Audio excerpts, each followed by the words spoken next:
Welcome to Crack a Pack. My name's Andrew. Today we're cracking open Kamigawa Neon Dynasty. Let's get cracking.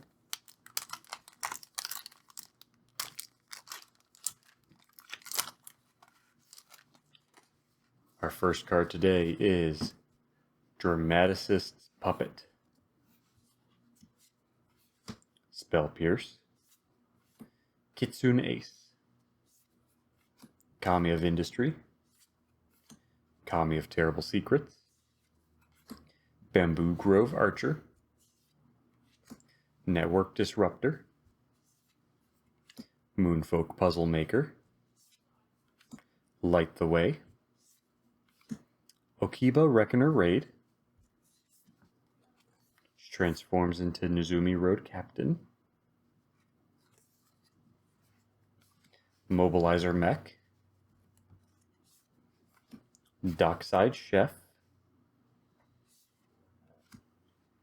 Assassin's Ink. Lion Sash. Japanese Art Planes, which again is just gorgeous yet again. Don't think I have one of each of the Japanese art lands yet. There are two of each land, basic land type. I think I'm missing, might be missing a swamp and a forest at this point. I'll have to double check. But if I can get the full set, I would be very happy. And just keep these somewhere where I can see them because they are just gorgeous. Now our token is a spirit token. So again, we have the Japanese Art Planes, the Lion Sash, which is really good. It's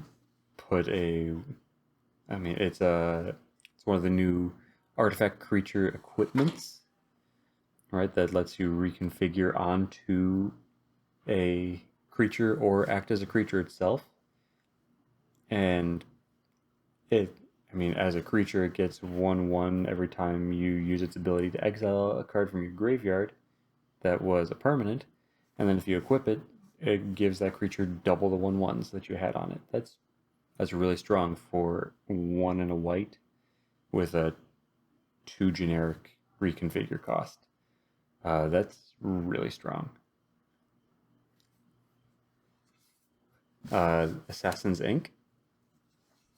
Dockside Chef, which can be great for fueling Sacrifice or Aristocrat style deck, being able to just pay 1 and a black for that Sacrifice trigger and then also getting card draw out of it in addition to your Sacrifice triggers. This will be going into my Aristocrats deck shortly.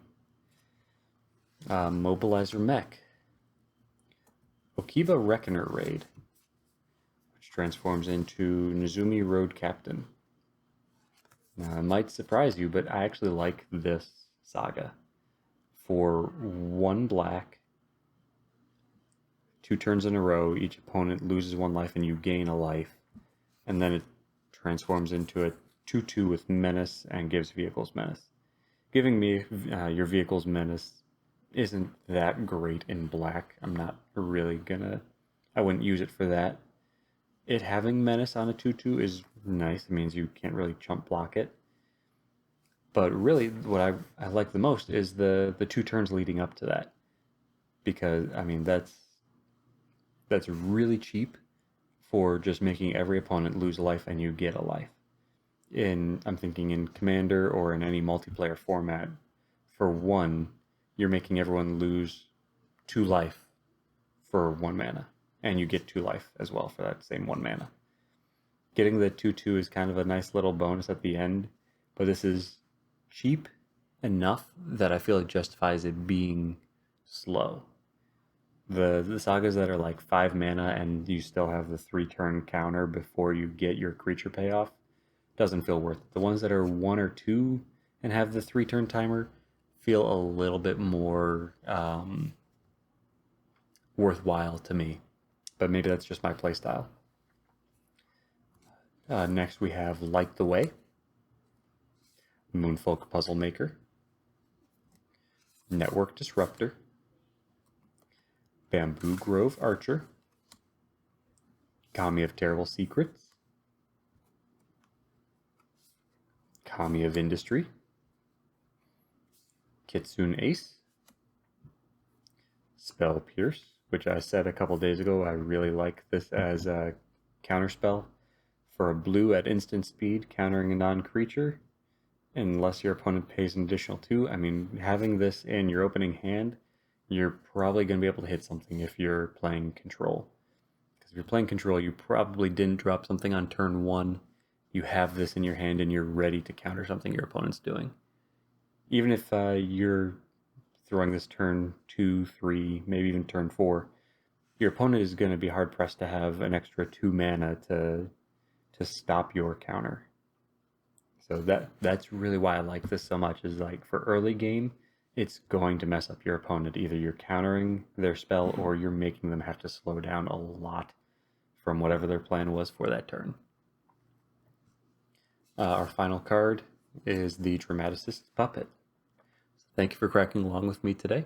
Be sure to check back tomorrow as we crack open another pack.